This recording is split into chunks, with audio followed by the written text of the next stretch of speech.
Be interested, not interesting. You may have heard this phrase before.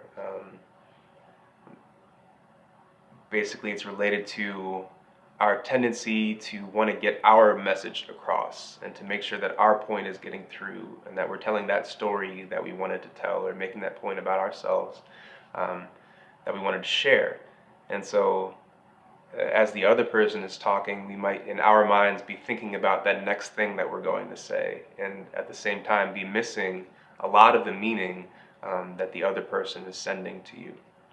So a cool sort of mindfulness exercise is to, in a social context or in just talking with anyone, you can just spend all of your energy only trying to understand as clearly as possible what this other person is attempting to communicate with you. So giving up all effort to get your point across, and expending all of your effort to make sure that you're understanding what it is that they're trying to say.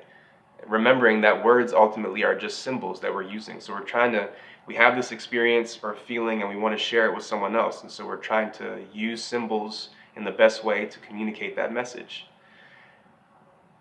And so that's what other people are doing as well to you. And so you can just spend all of your effort trying to collect these different symbols together and make sure that the meaning inside you that is beyond words is connecting up as much as the meaning beyond words in that other person. And so in mindfulness workshops, sometimes I'll have people pair off and one person talks about whatever they want to and the other person doesn't say anything at all, not even providing nonverbal feedback. But they're still engaged and they're still listening.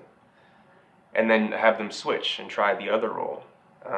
And oftentimes it's interesting, half the group will have a lot of difficulty in the role of just the listener, half the group will have a lot of difficulty in the role that's just the speaker.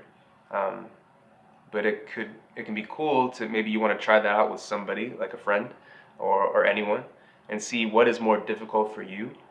And then you could experiment and play with that part that is more difficult for you in your life.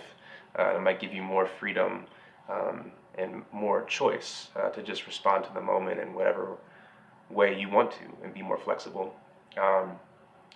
But yeah, so just something that's a cool experiment for you to try is to just really check out that you're understanding what it is that this other person is trying to communicate to you, and spend less effort on making sure that they're getting your point. Because if you allow that space to happen, then you can really hear them, and then you might be able to adjust your message to match up to the thing that they're talking about as well, and the meaning between you two can really line up, and you can have this amazing connection. Yeah, so play with that.